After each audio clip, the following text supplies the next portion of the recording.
It was this documentary that was dropped about the House of 200 Demons. So in 2014, Zach Bagans purchased this house, right? Yeah, okay. And he decided he was gonna investigate it. Obviously, you know, bro does that shit. But one specific thing that happened to Zach Bagans changed his whole life forever, bro. What? You see how he like locks himself Into the place till dusk until dawn? So he barricaded himself inside the house. Oh, nah, In the okay. house. And when he did that, this is what happened to him.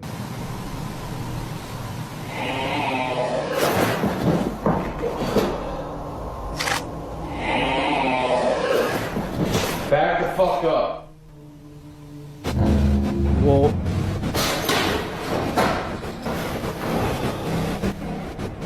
you saw the shadow, right? Yeah. So before he didn't wear glasses. After he saw that shadowy figure, he felt something in his eyes. So he ended up developing some sort of like condition that happened out of nowhere. The doctors can't even explain how he got it, but it made him see double vision and it fucked up his eyes, bro. And the only way that they could have possibly fixed it was with surgery. But if they did it, it could have led to him being blind. So now he has to wear prism glasses in order for him to see normal. I never knew that. And it was because he saw that fucking figure. Could have been the devil or some shit, bro. That's fucked. I never knew that, bro. And the crazy thing is that every single person that has gone into that house, bro. In 2018, neighbors noticed 83-year-old Dorothy Mae Neal hadn't been seen in a couple of days. After a couple more days, neighbors began worrying that she died in her home. So they knocked on her door, but there was no response. Police were then called, and when they arrived, they noticed droplets of dried blood outside her home. They then made their way inside and found Dorothy lying on her back on the ground. Dorothy was naked and badly beaten. She was also covered in blood. She was then taken to the hospital where she died. There was evidence something strange happened as used condoms were found next to her body. And a lamp was broken, covered in blood, and was used to smash her head in. 14-year-old Tyrone Harvin, who Dorothy used to watch, was responsible for this. The condoms were tested and Tyrone's DNA was a perfect match. His blood was also at the crime scene. Tyrone sexually assaulted Dorothy in a number of ways and hit her so hard with the lamp that she had multiple fractures to her skull. Tyrone was helping Dorothy with chores when he attacked and forced himself on her. Taking advantage of an elderly woman, he was sentenced to life in prison for this awful act.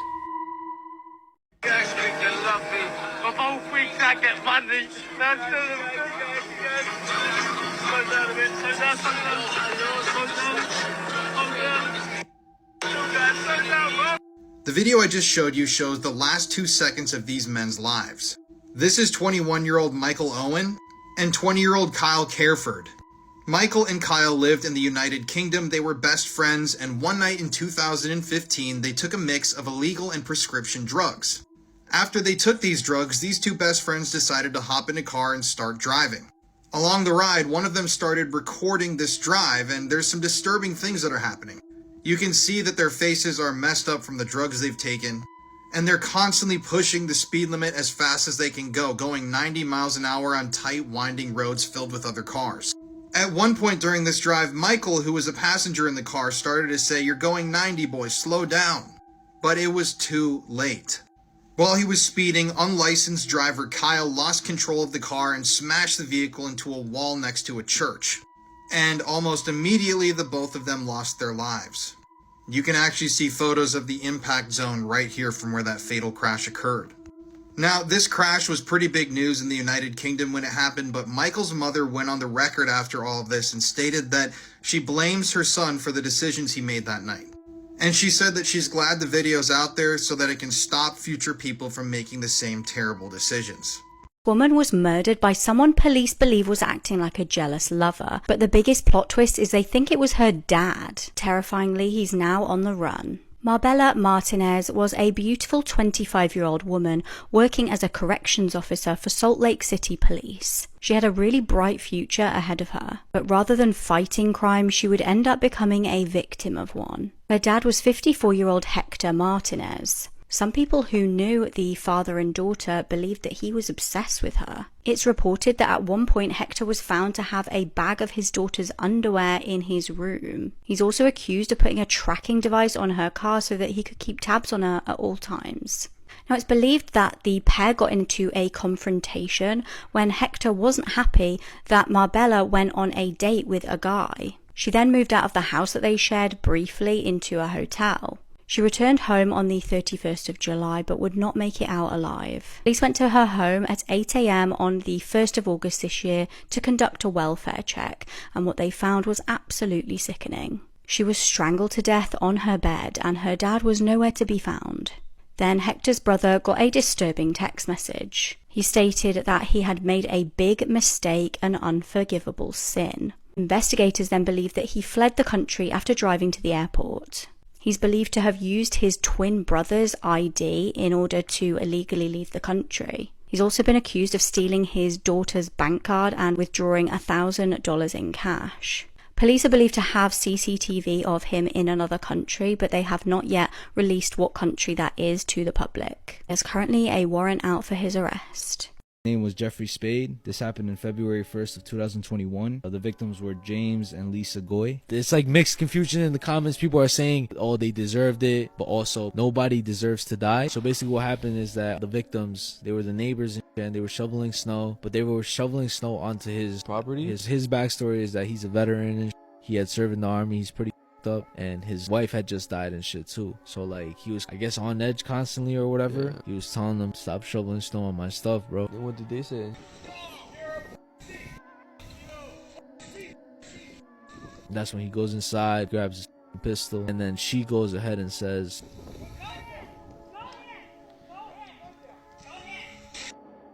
shoots the wife and the husband and stuff, and then he literally comes out with a AR-15, bro, and obviously does what he did, bro. The cops end up coming. They end up hearing one more shot inside the guy's house. Yeah. Well, you said there's people defending the guy, or It's not defending him, but also like coming at the victims and saying like why the fuck they did that. Like, in my honest opinion, bro, they did the wrong thing for like fucking with him, but that doesn't mean kill them. You know what I mean, bro? Like, call the cops on them, like tell them to stop. This is by far the craziest video of 2024. This is a video that has gone viral in the past couple days in which a father or mother's boyfriend is threatening the son to shoot him, and he does. The video opens up with the father or boyfriend pointing the gun at the son. He can be heard saying, "I'm going to blow his effing brains out right now." The mother then comes over and pulls the father away, screaming, "No, no, stop." The father then walks away and the son then says, "Blow my brains out." The father then comes back into the room screaming, "You want me to?" while pointing the gun at him.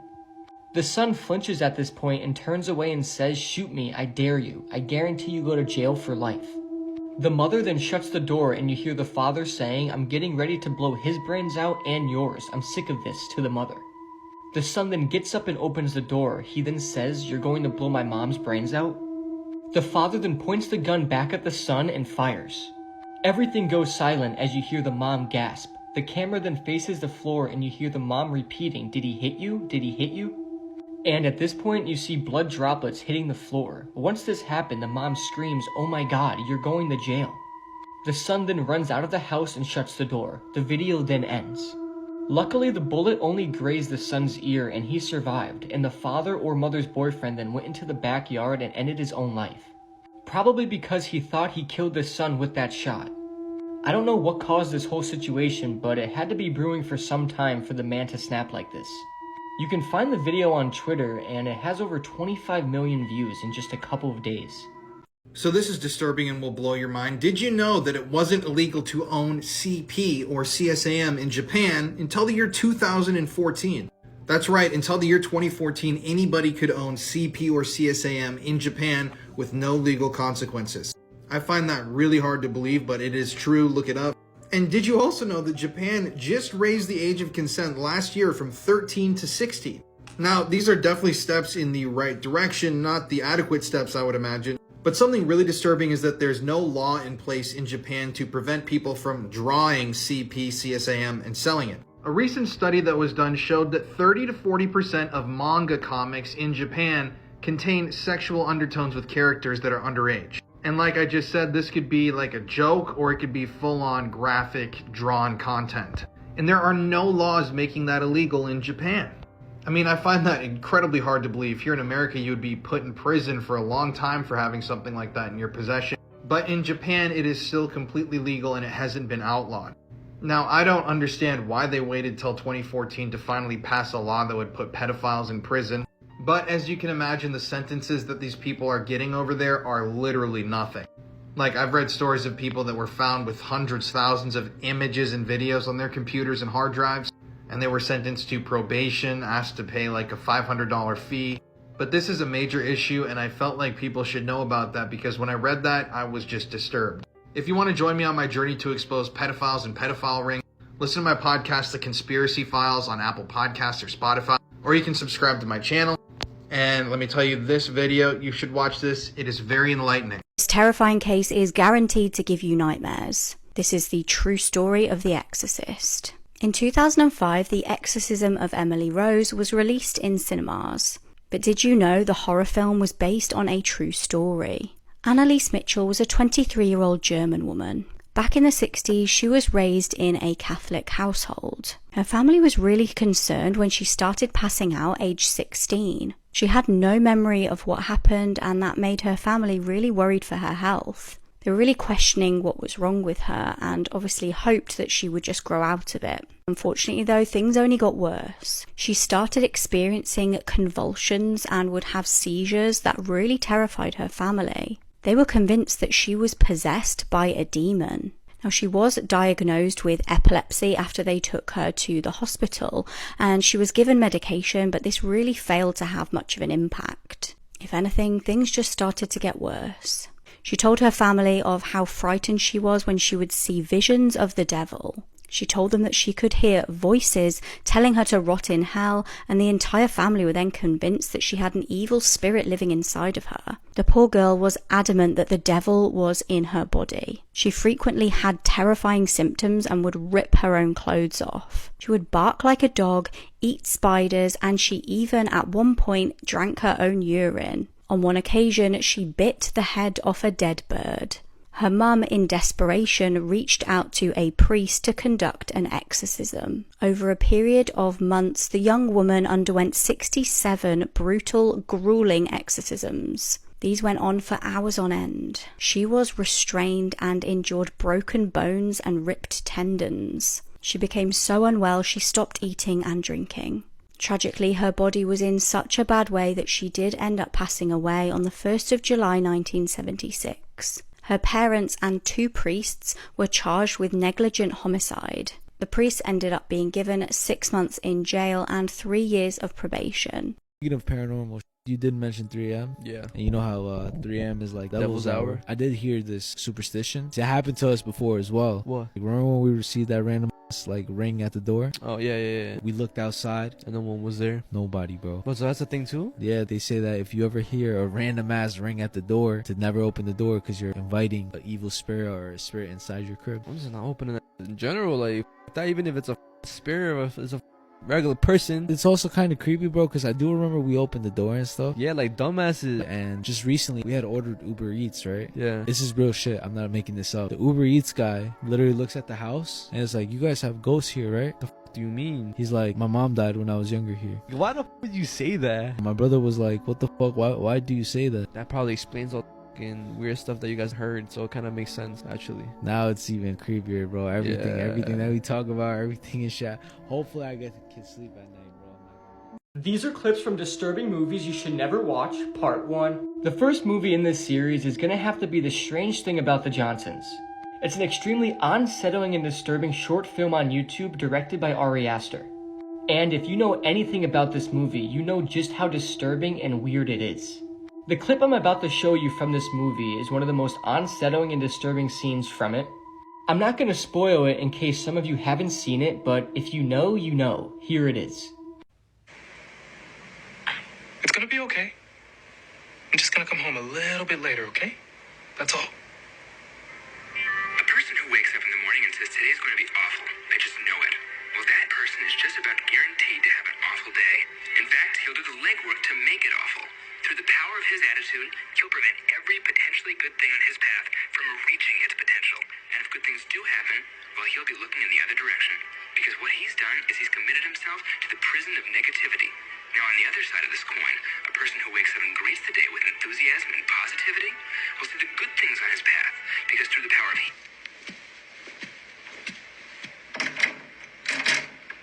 Dad? How do I feel about locked doors? they appear, only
The pedophile that you just saw singing that song's name was Plasma Master Don on YouTube, and his story is extremely disturbing. Viewer discretion is advised.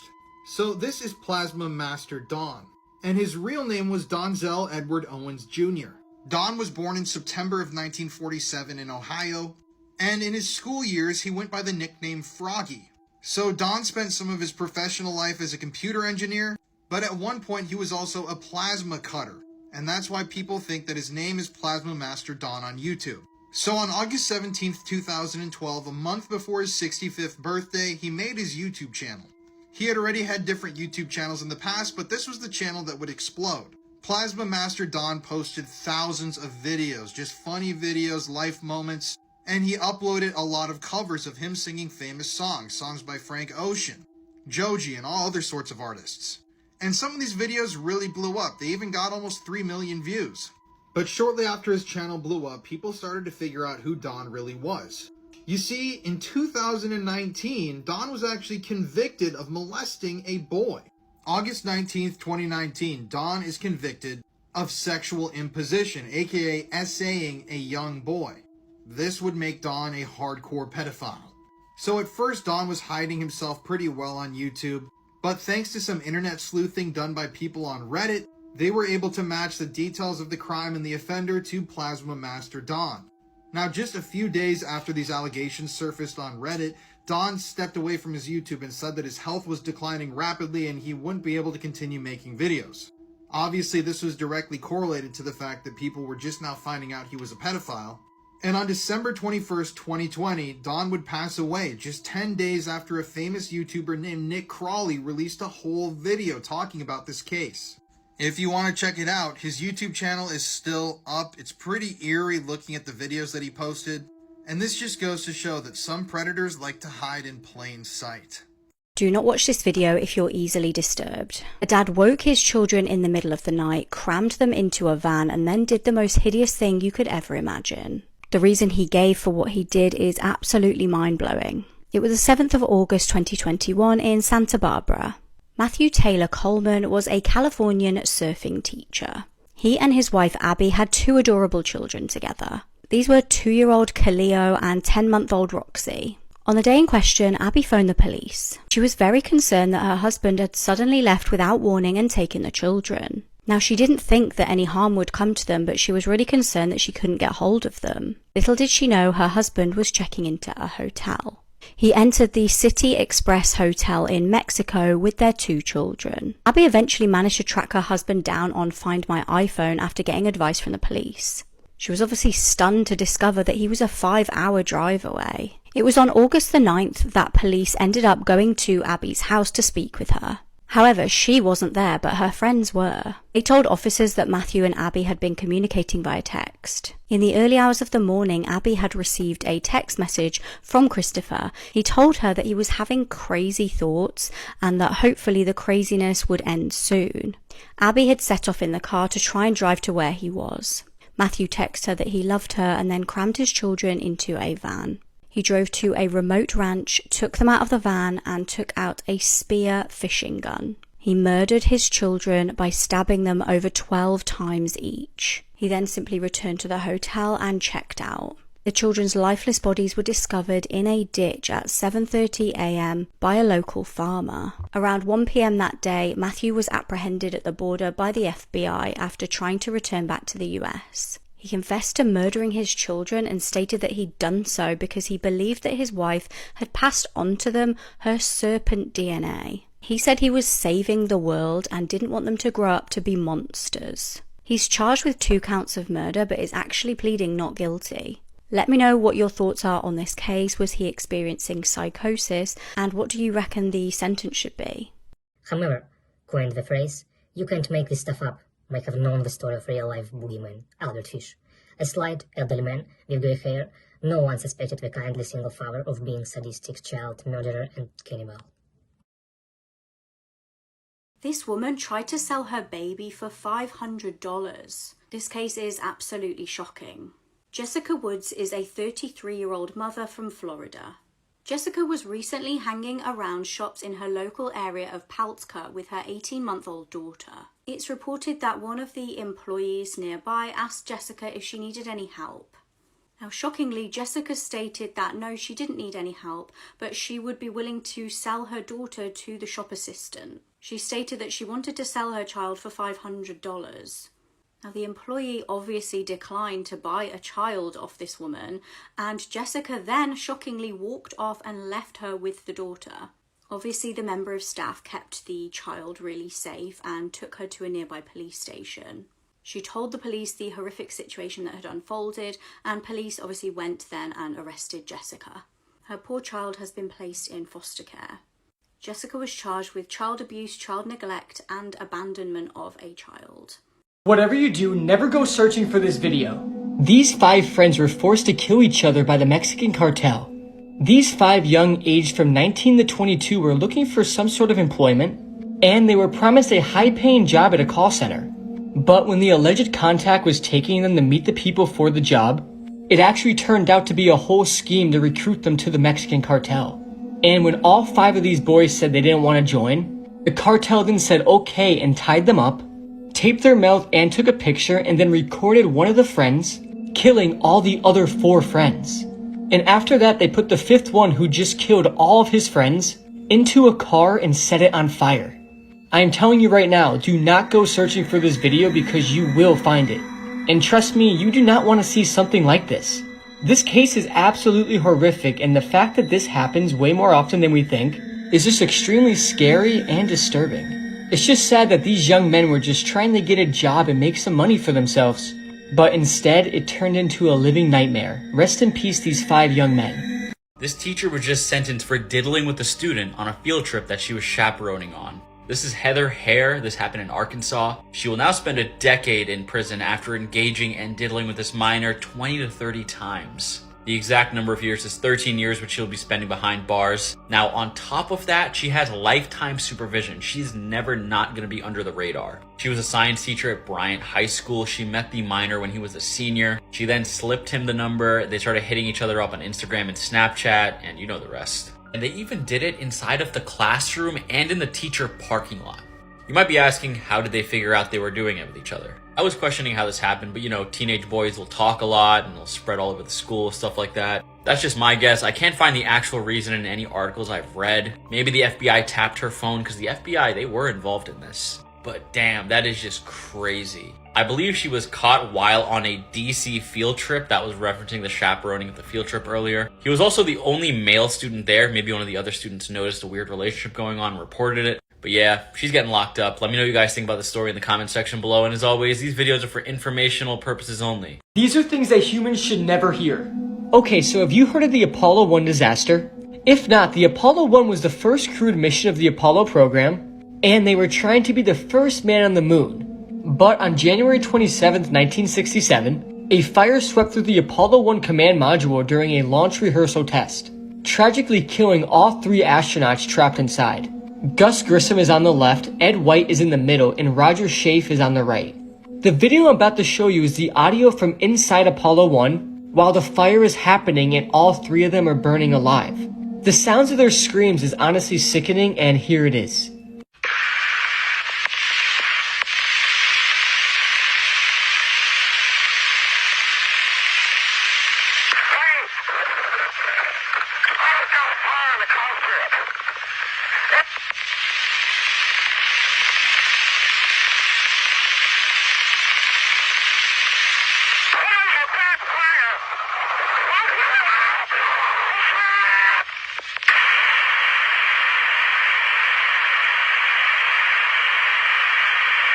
In 2013, 78-year-old former mall Santa Lawrence Doris was arrested.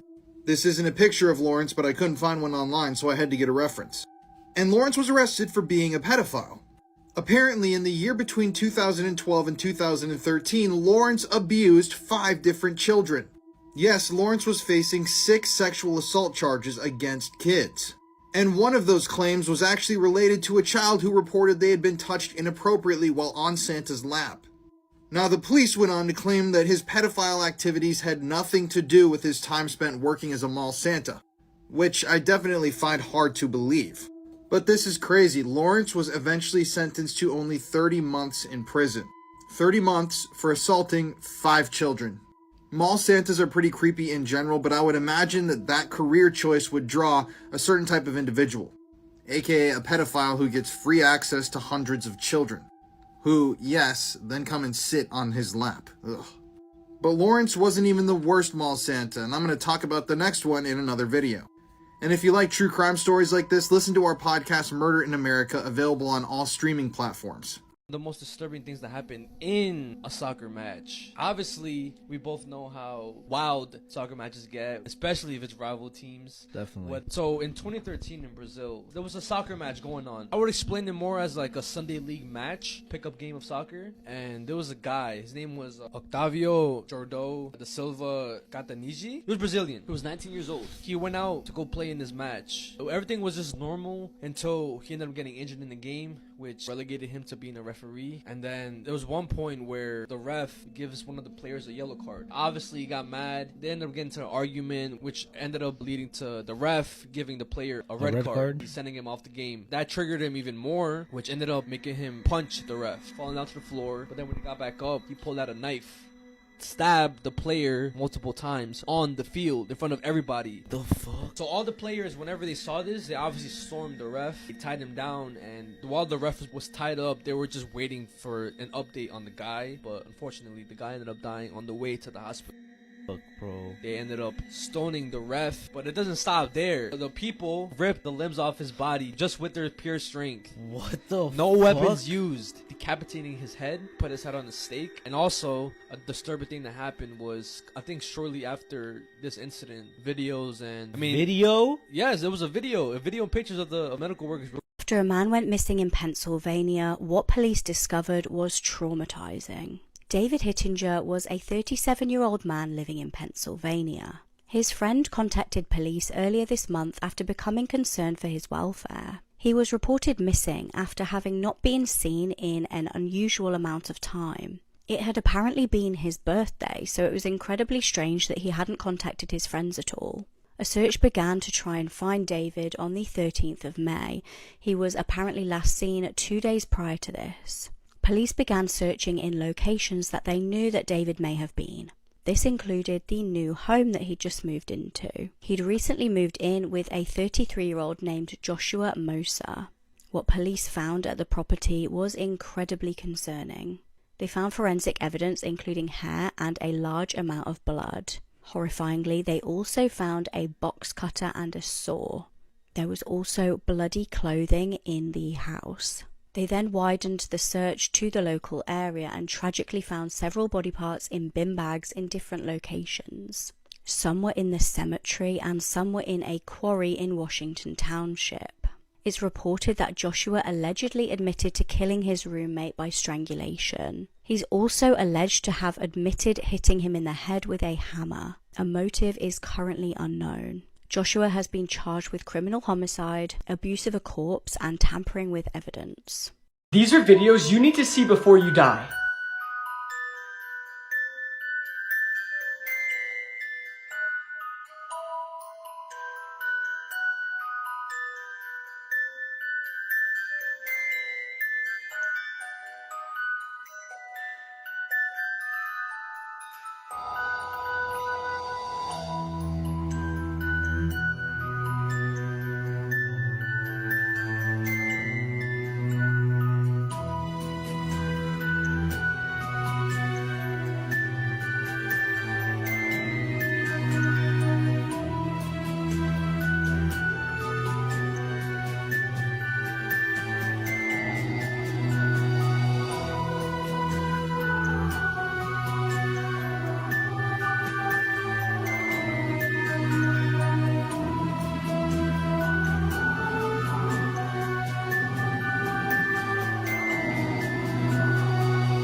Imagine your loved one going missing for 26 years, only to find out that they'd been held captive just feet away from you the whole time. In 1998, a man from Algeria, Omar bin Omran, vanished. Now, this was during the Algerian Civil War, and heartbreakingly, some family members started to come to terms with the fact that he may have passed away as a war casualty.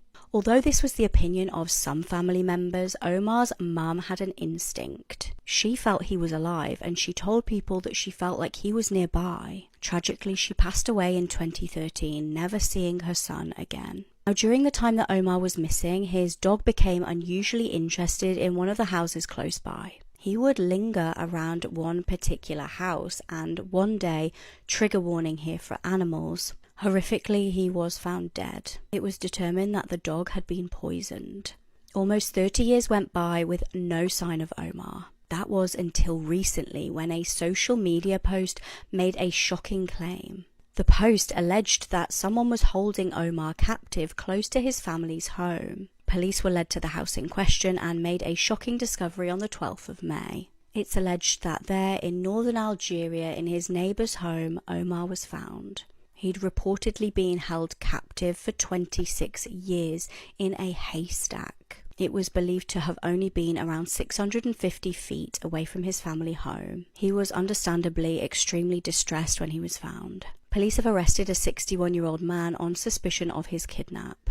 This woman claimed that her 18-month-old daughter would become the next Jeffrey Dahmer and killed her because of it. I don't think that I've ever been more angry reading a true crime case. This is Cheyenne Hill. Police were called to Riley Children's Hospital in Indiana on November 23, 2022 after Cheyenne's daughter, 18-month-old Eliana, was admitted with horrific injuries. Eliana was severely malnourished and had a brain bleed, a broken collarbone, bruises on her face, and a swollen and deformed head. After seeing just how bad her injuries were, someone in Child Services notified authorities about Eliana's condition, which sparked an investigation into Cheyenne. While she was still hospitalized, Cheyenne told police that Eliana would become the next Jeffrey Dahmer, a serial killer who killed at least 17 men and boys starting in 1978. She went on to say that she believed her daughter was not a nice kid and that something wasn't right with her. When police asked her why she compared her 18-month-old to Jeffrey Dahmer, she laughed, and as Eliana lay there dying, Cheyenne called her an asshole. Sadly, just a few days later, little Eliana would die because of her injuries. Her death was ruled a homicide as a result of blunt force trauma to the head. Early on in the investigation, it came to light that a couple of witnesses noticed bruises and swelling on Eliana's face in the days leading up to her ultimate death. And on one occasion, a witness even told Cheyenne that she needed to be taken to the doctor. But Cheyenne snapped back at them and said, quote, "No. Under no circumstances are you to call an ambulance or take her to the hospital. I will make the decisions. That is my child." End quote. Cheyenne would eventually take her into the hospital, but not for another 8 days. Authorities also found that Cheyenne reportedly told a neighbor that Eliana was going to kill someone one day, and she also blamed Eliana as being the reason why her boyfriend wouldn't marry her. Even with all of this evidence, it would take nearly a year for Cheyenne to be arrested in connection to her daughter's death. During the trial, prosecutors couldn't prove that Cheyenne was the one who inflicted the injuries, but they were able to prove that Cheyenne neglected Eliana after the abuse. Cheyenne reportedly left Eliana in critical condition after the abuse and went to work, which is what ultimately led to her death. On Tuesday, Cheyenne was convicted of child neglect causing death and was sentenced to 30 years in prison. She showed no emotion or remorse in court. It's stories like this that anger me so much and make me realize that not everyone should be allowed to have kids.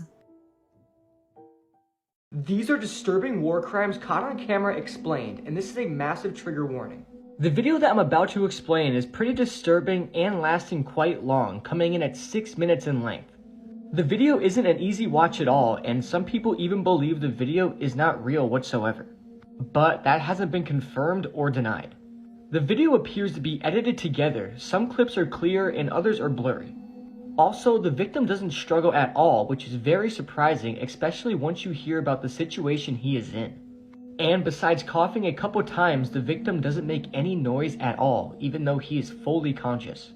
As you play the video, it takes place in a rural location, and you see 2 men in military gear holding 2 shovels, standing next to a deep, freshly dug grave. Then you see another 2 men enter shot, also in military gear, and they are bringing the victim to the grave. Once they get close to the grave, they push the victim into the grave, and the victim's hands are tied behind his back and he has a bag over his head. After the victim falls into the grave, it's hard to make out, but it's possible the 2 men holding the shovels next to the grave strike the victim with them. The person filming then gets closer to the scene, and you see the victim lying face first into the grave. He coughs and makes a couple of sounds, but surprisingly doesn't scream once. Two of the men then quickly start shoveling dirt into the grave, while another hops into the grave to duct tape the man's feet together. As the men continue to shovel dirt into the grave, one of them says he's not dead yet. And for the next 6 minutes, the men continue to shovel dirt into the grave until it's completely full. Once the grave has been filled in, a man then stomps the dirt flat before taking a rusty old shovel which he sticks into the ground upside down, and he's using this rusty shovel as a makeshift gravestone. He then writes something on the shovel which isn't clear enough to translate, but I would assume it's some sort of insult to the victim or a warning sign to their enemies. Whether the video is real or not is still up for debate, but what's for sure is the video is still extremely awful and disturbing. There's not many worse ways to die than being buried alive. The victim was literally feeling the weight of the earth on him until he suffocated to death. I don't recommend searching for this or watching the video. It's truly just awful. I'm dying because I can't breathe. I'm sorry, Mum.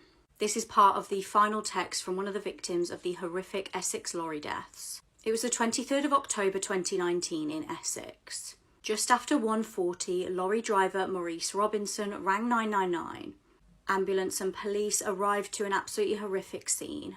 There were 39 bodies discovered in the back of a refrigerated lorry. Tragically, the ambulance was not able to resuscitate any of them. Fatalities included 31 males and 8 females. There were 10 teenagers. The youngest victims were just 15 years old. Now, police arrested the lorry driver, who was 25-year-old Maurice Robinson. Maurice was from Northern Ireland, and police needed to get to the bottom of what on earth had gone on. Postmortems of the victims stated that they had passed away from a mixture of hypoxia and hypothermia. A huge investigation was underway, and in November, some information was released. One of the teenage victims had gone missing from an asylum centre in the Netherlands. Now, the victims were initially said to have been potentially victims of human trafficking, or may have paid someone to smuggle them illegally into the country. The family of one of the victims came forward to share a heartbreaking final text. The woman was 26 years old and sent a heartbreaking message stating, "I'm dying because I can't breathe," and then, "I am sorry, Mum." Her family revealed that they had actually paid smugglers around £30,000 to smuggle her into the UK. It wasn't until the 7th of November that all of the victims were formally identified. Now, the murder investigation was absolutely huge, as I said. Grisly details were revealed, and it was discovered that the lorry went from the Netherlands and the victims were trapped inside a refrigerated lorry for around 10 hours. They were said to have died excruciatingly painful deaths. They actually basically gradually suffocated in this trailer. Now, the motive for this crime and the criminal operation that went on was said to have obviously been financial. 2 men that played leading roles in the smuggling were jailed for 20 and 27 years. Maurice Robinson was given 13 years and 4 months. 3 other members of the people smuggling gang were also sentenced for conspiracy to facilitate unlawful immigration. Let me tell you guys about a time that a man flooded the Mississippi River so he could party more and stall his wife from coming home. He apparently went on, damaged one of the levees, and then that flooded everything. Levees are embankments that prevent bodies of water from overflowing, specifically rivers in this case. And he literally only did all of this so he could go fishing with his friends and party a little more before she got home, because she was on the other side of that bridge. Now, his actions flooded 14,000 acres of farmland, destroyed buildings, and caused just devastating damage to infrastructure overall. Now, this is not his first crime either. In 1982, he decided to burn down his elementary school for some reason. He also got more arson charges as the years went on. This guy just loved fire, I guess. He is currently still serving a life sentence in prison for flooding the Mississippi River. However, many argue he didn't cause this. It just kind of added up that way. People are claiming there were many factors before this levee got damaged. Was he the feather that broke the camel's back? Let me know what you guys think about James Scott and him flooding the Mississippi River in the comment section below. And as always, these videos are for informational purposes only. We all know the movie Paranormal Activity, right? Well, this couple literally experienced it in real life. On August 6, 2022, a security camera in this couple's hallway captured this. And this is well after midnight when it happened. Just watch.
And as you can see, nobody was at the door when he opened it. But what makes this even scarier is what happened the next day. They do want you there. They want you there. They like you a lot. No, they don't. They like they like being my friend. Friends, but but they like you a lot. They're acting rude to me. They're not trying. That's just how they.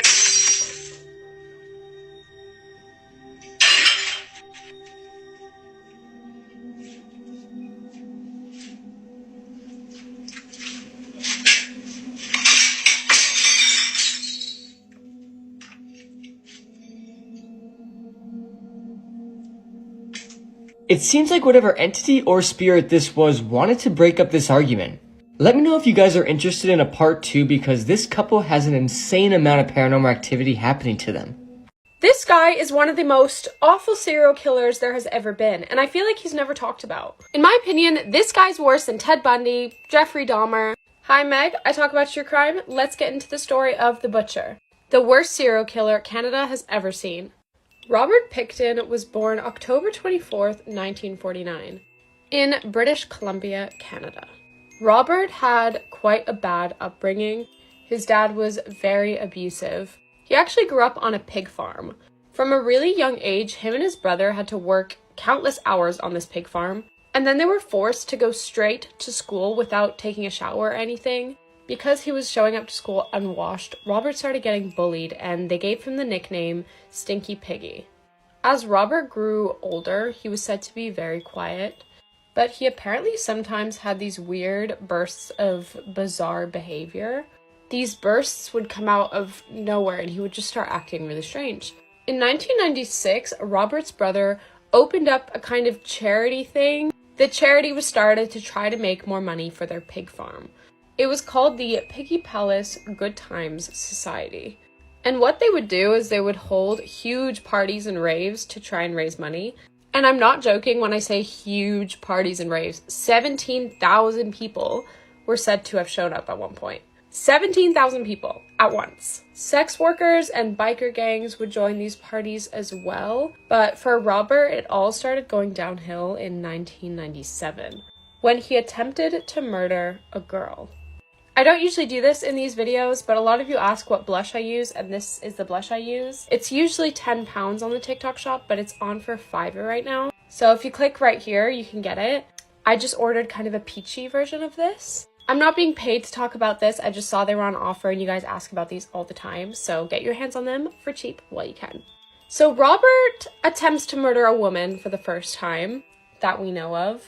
According to her statement, he attempted to handcuff her, and then he started stabbing her multiple times before she managed to get away. This should have been the thing that got him on police radar, but he was able to get the charges dropped because the woman he attacked was on a lot of drugs at the time, and Robert used that to come up with a story. He told police, like, she was hitchhiking, I was just trying to help her, and she attacked me. And they believed him because she was on drugs.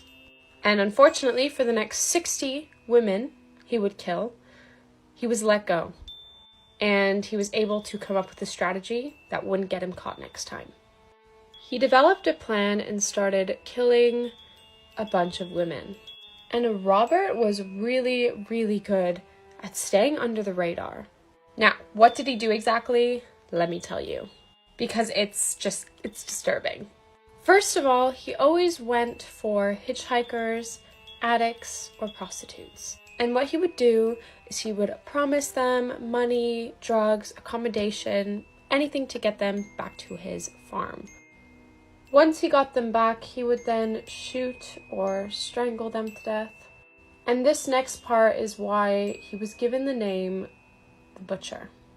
He would take the victims' bodies, chop them up, and feed them to his pigs. Now, if you're not aware of this already, pigs will literally eat anything, everything. So the evidence was just, bye. They were getting rid of the evidence for him. All of a sudden, there is an increase in missing women in the area. But sadly, because he only went after sex workers or addicts or hitchhikers, no one cared. And this always makes me so mad with cases like these. Like, they're still human beings, but no bodies were showing up, so there was no crime. No body, no crime. But as the numbers started rising, people were kind of getting a bit worried. A group of people that weren't the police actually got a list together of all of the names of these young women who were missing. They brought that to the police and were like, "Do you see now?" And that's when the investigation actually began into finding out what happened to these girls. And all of these girls had one person in common: Robert Pickton. He was the only person whose name continuously came up when they were looking for these girls. Police needed a way to get onto the farm with a warrant without him knowing about it and hiding all the evidence first. And so they heard that he had possession of an illegal firearm. And so they used that as the cover-up to get onto his property. On the property, they found multiple items that belonged to these missing women, along with some blood-stained clothing and tiny bone fragments. Now, things aren't looking too good for Robert, but because the pigs had eaten all the evidence, basically all of it, they were only able to charge him with the murder of 6 women. And so he got 6 counts of murder. When he got arrested, he actually said that he killed 49 women and that he was sad that he didn't get to round up to 50. What the hell, Robert? What does he want the police officer to say, like, "Oh, I feel so bad for you"? No! He was arrested in 2002, and this trial was huge. Of course, he was sentenced to life in prison with no possibility of parole. But guys, that's not the worst part of this story, because I'm getting to that now. One element of the story that I kept out until now is that Robert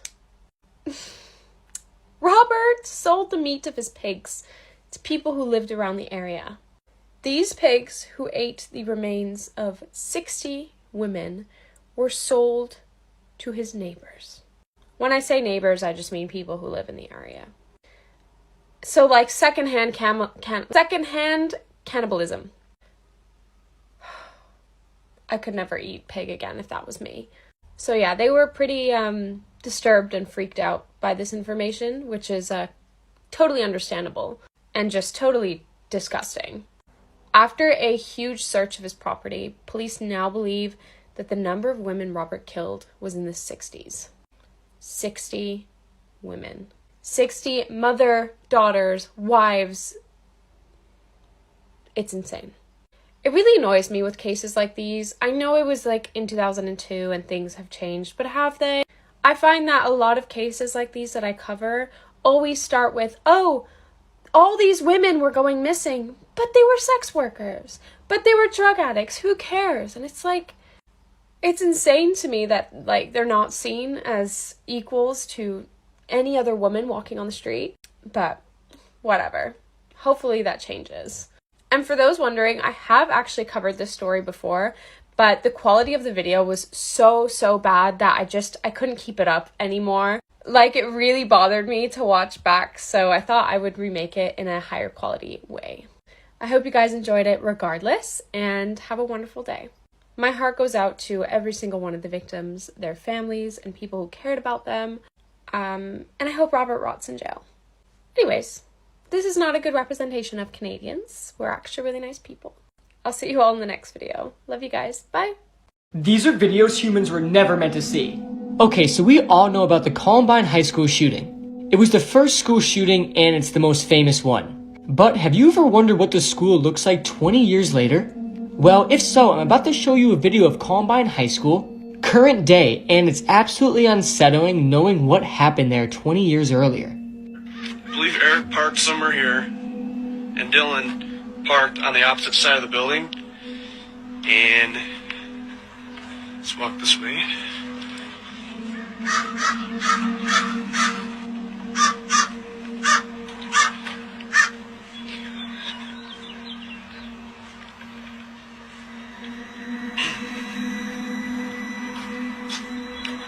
You can see inside. Oh yeah. Nice.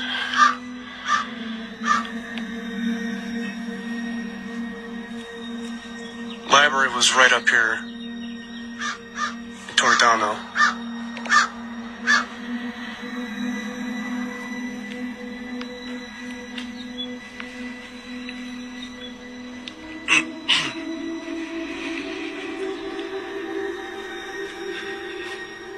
Now, they went up these stairs, but they rebuilt all of this. All of this shit was not here when it happened, but there was still a set of stairs that came up here. Came up here, shot Rachel Scott and that other guy, Richard Casaldo, I think his name is.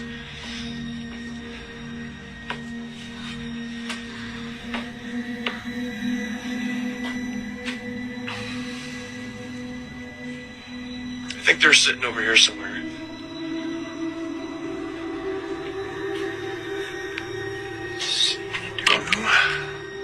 Nope.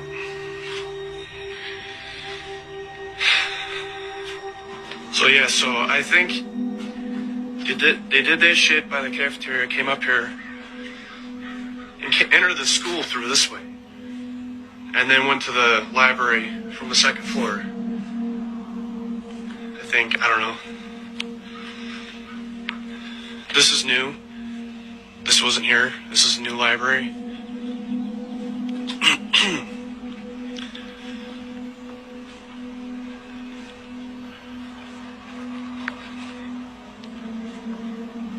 Beautiful view.